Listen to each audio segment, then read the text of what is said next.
Bom, o nosso convidado, eu nem diria mais que Joilson é nosso convidado, né? Porque nós estamos todos aqui juntos, né?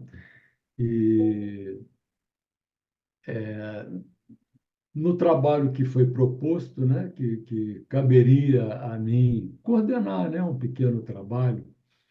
O Joilson, nós teremos, são quatro palestras, né? A primeira aconteceu a semana passada. A segunda vai ser Joilson hoje, né? E na semana que vem eu retorno e fechamos depois com o Joilson. Foi uma opção, né?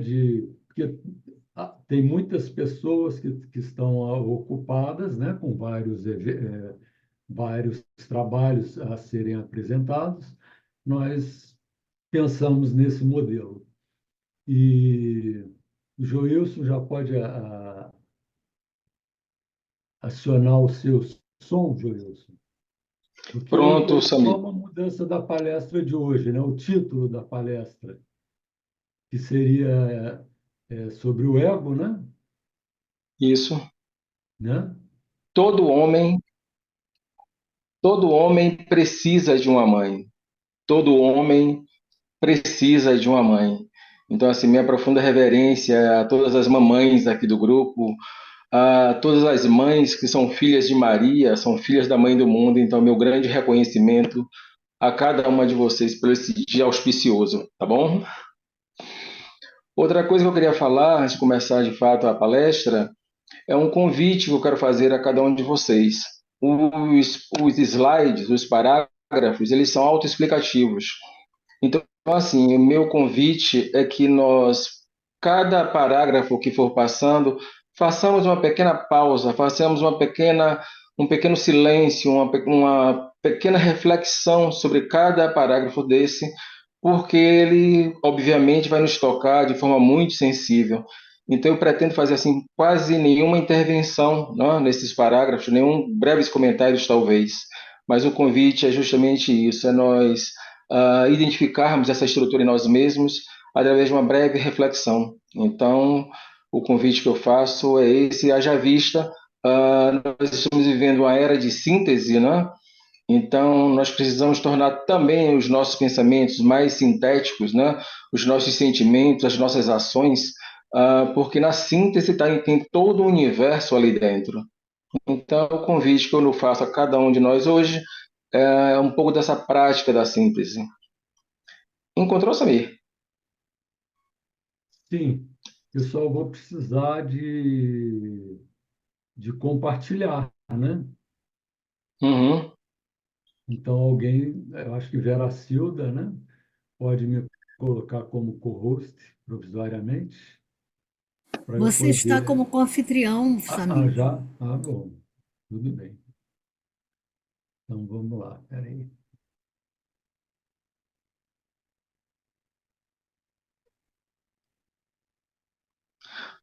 Antes de adentrar propriamente na palestra, eu estava aqui fazendo uma pesquisa antes de começar e eu encontrei um belo poema de William Blake, que é um poeta que eu gosto muito, admiro muito. E esse pequeno poema diz exatamente o seguinte, que tem tudo a ver com o que nós vamos aqui, né, conversar. Diz o seguinte, o poema de William Blake: se as portas da percepção fossem purificadas, tudo apareceria tal como é, infinito. Eu achei esse poema de uma beleza, de uma profundidade, e que tem tudo a ver com a nossa vida, tem tudo a ver com o nosso cotidiano, a forma como nós interagimos uns com os outros, a maneira como nós percebemos o mundo à nossa volta, o nosso cotidiano. Então, fica aí esse belo poema de William Blake para a gente dar início à nossa conversa. Joilson, tem Oi. um outro título aqui que é O Caminho das Obras. Isso, esse Caminho das Obras, é como eu falei, essa é a palestra do último domingo. O que você está procurando aí é o ego, meu melhor amigo, meu pior inimigo. Exatamente. Nós sabemos que durante a nossa trajetória evolutiva, e aí eu vou voltar um pouquinho atrás, quando a mente concreta, ela começou a ser desenvolvida por nós seres humanos, o ego ele foi necessário para ter o sentido do eu. Nós precisávamos, na época, né, isso tem muito tempo, em nos apoiar em algo que trouxesse essa identidade para a gente. E foi justamente esse ego, esse sentido do eu, essa adesão às coisas que eram vistas. Então, o ego, nesse percurso de construção dessa mente concreta, ele foi super necessário. Aí ele foi nosso melhor amigo, porque nós precisávamos de um apoio fixo, né, para que pudéssemos pensar, começar a pensar, a perceber as nossas emoções, perceber as nossas ações. Então, ele foi mais do que necessário nessa etapa de nossa caminhada. Mas depois em que essa mente se desenvolveu, depois que ela tomou mais corpo, por assim dizer, ele se tornou nosso pior inimigo, porque ele passou simplesmente a fazer com que nós nos identificássemos cada vez mais com aquilo que não era real, com aquilo que era aparente. Então, nós nos identificamos com os nossos pensamentos mais concretos, nós nos identificamos com os sentimentos mais rudes, sabe, como é que eu posso dizer? Mais superficiais, né? E as nossas ações também ficaram bastante prejudicadas em virtude disso. Olha, se você não pensa direito, se você identifica a sua mente concreta com tudo que não é real, obviamente que o ego nos leva para esse caminho tortuoso, esse caminho de sombras. Então, assim, aí é que ele se torna o nosso pior inimigo. Então, ele foi necessário até determinada etapa de nosso caminhar, que foi a construção dessa mente concreta, mas agora nós estamos em um outro momento, nós estamos num novo processo de evolução. Então, ele já não é mais necessário. Então, ele se torna esse pior inimigo porque ele nos puxa para aquilo, ele nos conduz para aquilo que é mais denso. Foi por isso que eu escolhi esse título. Então, pronto. Então, realmente, o título foi em virtude disso. Etapas de nossa caminhada em termos de mente concreta, né? E aí vem um pensamento muito interessante que Krishnamurti, né? Eu acho que eu já falei isso algumas vezes aqui, ele dizia o seguinte, que nós precisávamos nos libertar da velha mente condicionada. E quem reside nessa velha mente condicionada, se não o ego? É a morada do ego, essa mente condicionada. É essa mente limitada, estreita, de visão turva. Por isso, mais uma vez, a questão do título. Nós podemos passar, Samir, para o próximo. Vamos lá. O ego é um núcleo material que, não tendo a capacidade de penetrar nos níveis internos da consciência e, por isso mesmo, vive em níveis superficiais do ser, tateando as apalpadelas, imbuído de uma vontade duvidosa e ilusiva. Desconhece o nosso destino e propósito. Não sabe como direcionar os passos necessários que nos conduzirão no caminho do serviço da alma. É aquilo que eu acabei de falar da velha mente condicionada que Krishnamurti tanto falava. Ele não conhece o propósito. Ele não sabe até onde nós humanos, enquanto unidade humana, enquanto consciência superior, podemos chegar. Então ele está sempre circunscrito, ele está sempre naquilo que são as províncias da mente concreta, por assim dizer. E nos cabe justamente, e o convite que eu faço hoje é esse, de começarmos a identificar em nós esses aspectos, a desenterrar essas questões, para que possamos olhá-las de frente e finalmente conseguirmos aos poucos, se já não foi conseguido isso, claro, né, fazer esses ajustes. A pessoa que vive sob o domínio do ego, sem o reflexo da alma, é um ser muito limitado na consciência dele, porque vive percebendo tudo pelas aparências. Por isso, quando dois egos se encontram, eles ficam circunscritos à aparência do outro. Aquilo que é a essência do contato lhes escapa. Eu gosto, o mestre tibetano nos traz muito essa expressão contato. Eu penso que descobrir essa forma de contato, e quando eu falo contato aqui, eu estou querendo dizer uma profunda, intensa identificação com o outro. é uma identificação tão plena que talvez o outro desapareça em nós mesmos. É uma percepção mais inclusiva da vida. Então, o contato aqui que ele está trazendo é justamente esse. Contato, uma percepção mais íntima do que nós temos e que nós percebemos no nosso dia a dia. Você pode passar, Samir. A vida do ego é muito limitada, muito circunscrita e com muito pouca compreensão de toda a realidade. E o ego que está todo limitado pelas aparências. E como ele não conhece o ponto de vista da alma, este ego torna-se orgulhoso, pois ele vê tudo sob sua perspectiva limitada. A multiplicidade permite a interferência de um fator determinante e temporariamente deformante, o ego individual. E a natureza do ego é uma autolimitação da consciência por uma ignorância voluntária acerca do resto de seu próprio jogo e sua absorção exclusiva em uma única forma, única combinação de tendências, único campo de movimento de energias. E isso que é muito interessante. Percebam que ele está sempre querendo ser algo para o qual ele não foi projetado. Ele quer ocupar um espaço em nossas vidas, o qual ele não tem nenhum acesso. O ego não consegue compreender, obviamente, e quando eu falo. É interessante quando eu falo em ego, como se fosse uma unidade separada de nós mesmos, uma unidade diferente do que nós somos, porque eu traduzo o ego, isso é uma percepção minha, como os corpos da personalidade, aquilo que cada corpo da personalidade emana. Na mente concreta são os pensamentos, no emocional são os desejos desenfreados, e no corpo físico são aquelas ações mal trabalhadas, mal realizadas, mal planejadas. Então o ego é justamente isso. O ego é uma sombra da personalidade que ainda não conseguiu dominar ou alinhar os seus corpos de manifestação, mente concreta, emocional e etérico-físico. Então, dá essa ideia de.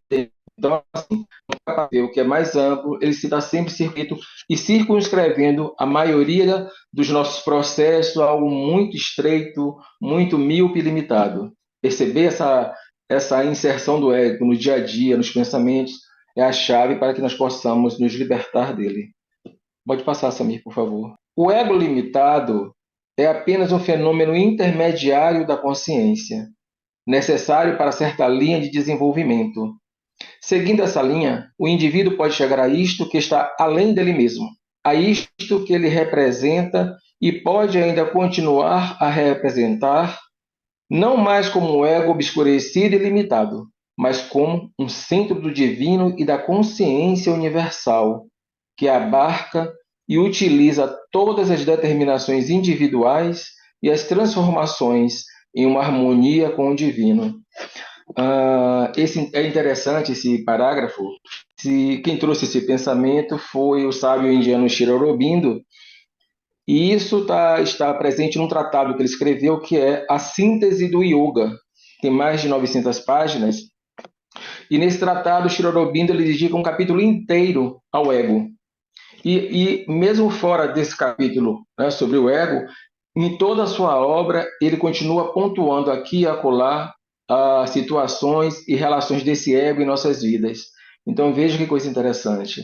É uma estrutura tão presente em nossas vidas, de uma forma tão escondida, por assim dizer, que Sri Aurobindo, ele realmente ele faz várias, né, colocações, ele faz várias referências ao ego. Então, veja a importância de nós podermos compreender em nós o que é essa estrutura que limita tanto. Pode passar, Samir, por favor. O ego é o fator que determina as reações de erro, sofrimento, dor, mal, morte, porque confere valores a movimentos que poderiam, de outro modo, ser representados em sua relação justa com a única existência, beatitude, verdade, bem. Ao restabelecer a relação justa, poderemos eliminar as reações determinadas pelo ego e, no final, reduzi-las a seus verdadeiros valores.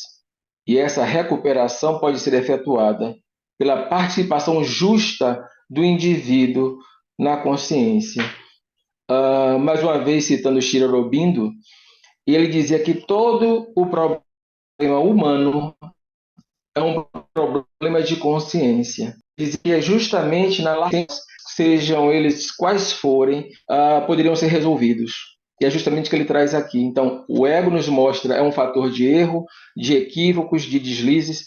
É justamente o ponto na consciência em que nós alcançamos, né? Ou através dos estudos, ou através da meditação, ou através da arte, da música elevada, seja qual for o campo de ação de um indivíduo, é justamente esse ponto na consciência expandido que faz com que nós, primeiramente, percebamos o que é o ego e, finalmente, que ele possa ser transcendido.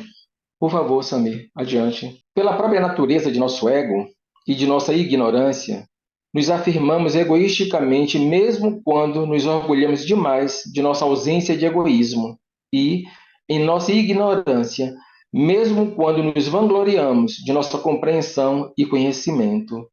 O ego altruísta é tão poderoso e absorvente quanto o ego do egoísta e muitas vezes é mais poderoso e insistente, porque é um ego satisfeito consigo mesmo e magnificado. É mais um pensamento de Sri Aurobindo. E ele traz algo que é muito interessante. O ego altruísta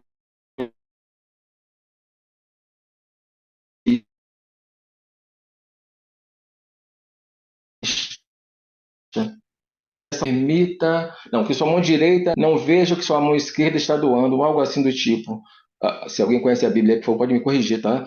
Eu não me lembro muito bem exatamente, mas o que ele quer dizer é assim, que a gente não faça as doações, que a gente não preste o serviço nos vangloriando e nos agradecendo porque estamos servindo, que a gente não pratique uma boa ação dizendo, olha, eu estou praticando essa boa ação, olha como eu me diferencio. E esses pensamentos, eles são muito sutis, nem sempre eles são perceptíveis, mas há um sentimento de bem-estar por estar fazendo algo. Então, ou seja, a obra está sendo feita, mas ela não nos pertence. E nos darmos conta exatamente de que nós podemos doar, mas é o ser interno quem doa, é a vida que está em nós que está fazendo essa doação, porque estamos todos interligados numa única corrente.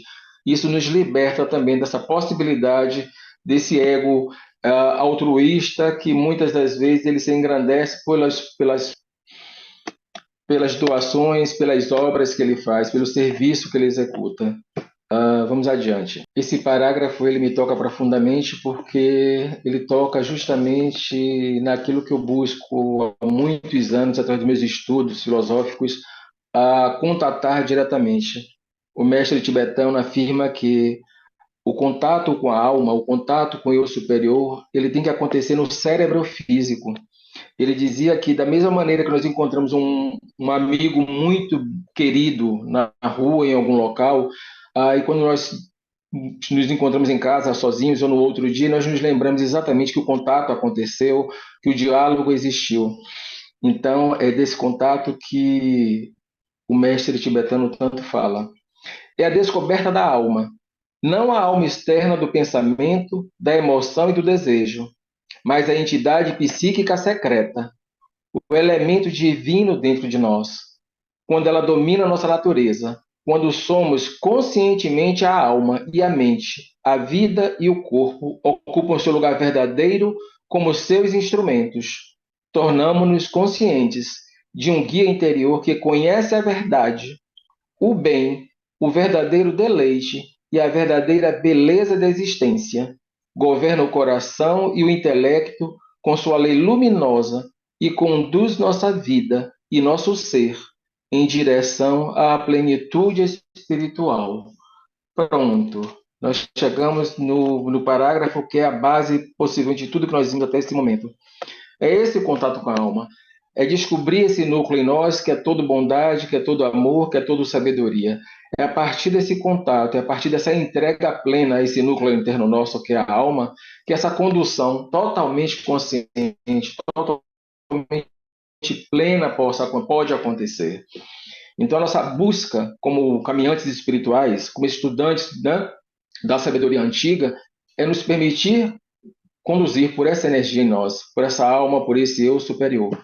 Eu penso que a nossa maior busca nessa vida é por esse ser grandioso, luminoso que vive em nós.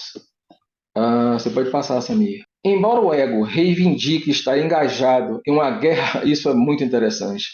Embora o ego reivindique estar engajado em uma guerra contra si mesmo, podemos estar certos de que ele não tem a intenção de permitir que uma verdadeira vitória seja alcançada, mas apenas uma pseudo-vitória. A mente simples e consciente não é páreo para tal astúcia. E aí nós voltamos mais uma vez à questão da mente concreta. Quando nós baseamos todos os nossos pensamentos, quando nós baseamos a nossa visão, os nossos contatos, as nossas relações, a partir dessa perspectiva limitada da mente concreta, que é essa que nós usamos basicamente no cotidiano, o ego, em sua astúcia, que ele é mestre na arte de iludir, nos conduz sempre, eu falo mais uma vez, pelo caminho equivocado. Ou, se não for equivocado, bastante limitado também. Essa é a questão.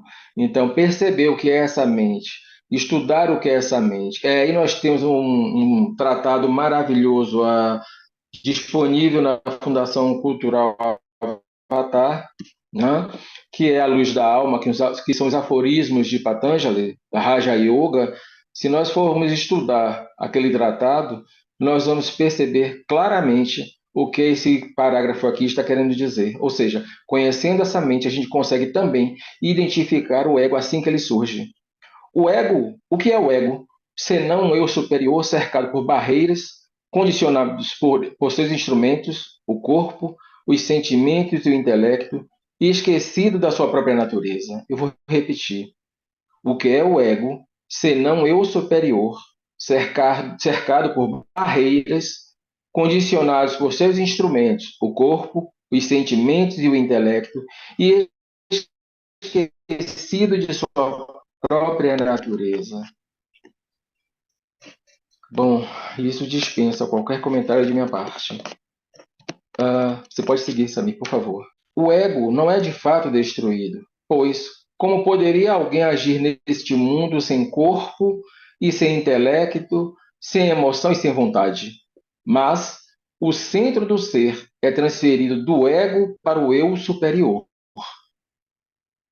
O ego não é de fato destruído, pois como poderia alguém agir neste mundo sem corpo e sem intelecto, sem emoção e sem vontade?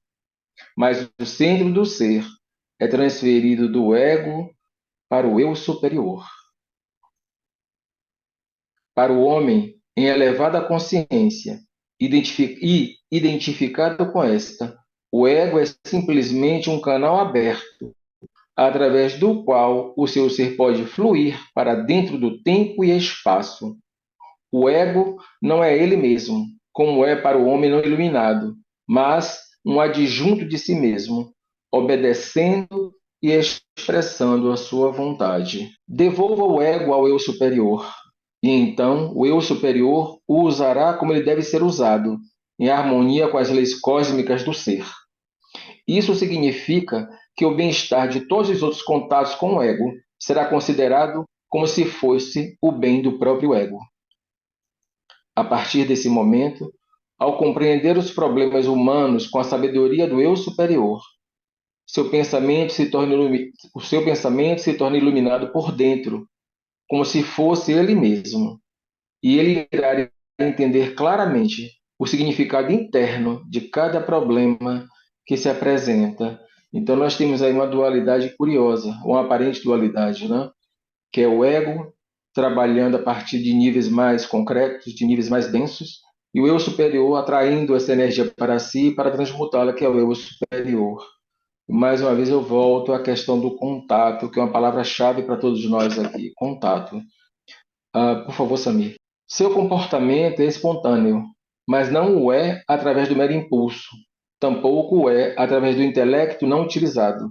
É a espontaneidade, a sinceridade de um homem inspirado, que sabe para onde está indo e o que está fazendo, que está sendo diretamente guiado em suas relações com os outros homens por uma vontade superior à do seu próprio ego.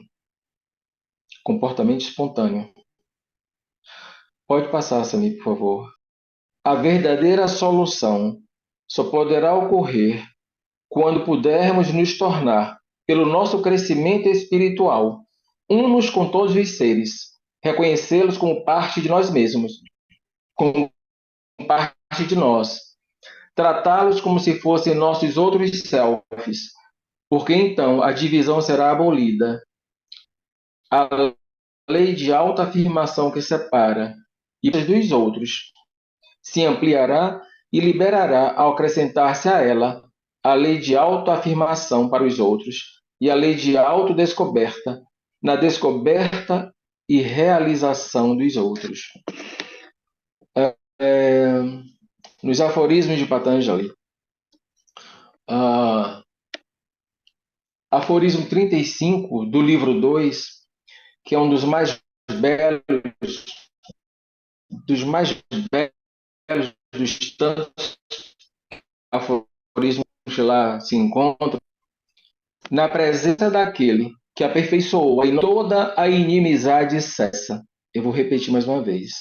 Na presença daquele que aperfeiçoou a inofensividade, toda a inimizade cessa. O mestre, apenas isso. Se nós esquecêssemos por um breve momento de todo o restante, mas praticássemos diligentemente em nossas vidas a inofensividade em nível mental, emocional e físico, toda a divisão ela iria acabar. Toda a separatividade iria se diluir.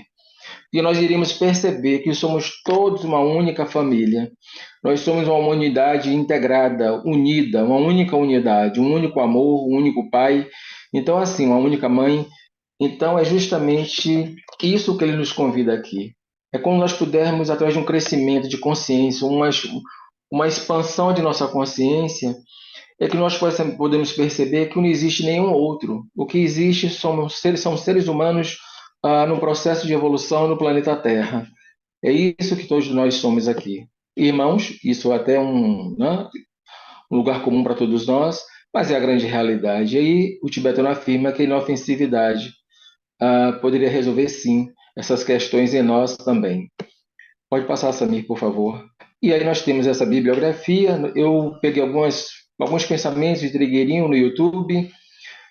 A Vida Divina de Sri Aurobindo. Sri Aurobindo escreveu um tratado muito interessante, em 3 partes. Ele escreveu a vida divina, a síntese do yoga e o ciclo humano. O ciclo humano ainda não foi traduzido para o português, e a gente encontra assim pequenos fragmentos na cada Sri Aurobindo, caso alguém queira compreender um pouquinho dessa obra.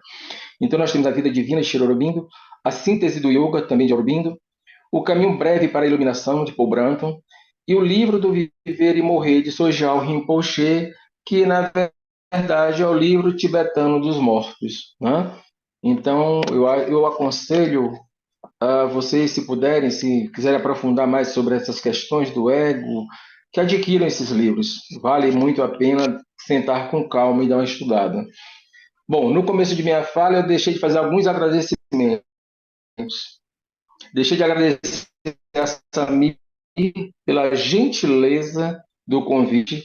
A Ana Caldeira, uma querida amiga que está sempre com esses braços abertos, esse coração todo acolhedor, nos recebendo, né? Presidente da Fundação Cultural Avatar, uma pessoa muito querida, né? Então, Ana, um abraço terno para você. Obrigado também por me receber com toda essa gentileza que você tem. Agradecer a cada um de vocês aqui pela presença, né? Por terem parado um pouquinho para ouvir esses pensamentos, essa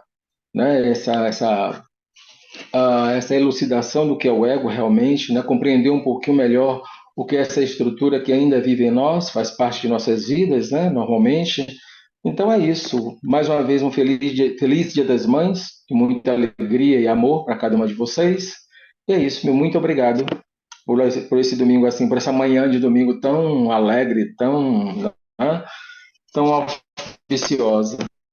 É isso. Muito obrigado. Se alguém tiver alguma pergunta e quiser fazer algum comentário, por favor, esteja mais do que à vontade para fazê-lo, enriquecer mais amanhã, algum comentário, algum pensamento, por favor, sinta-se bem à vontade.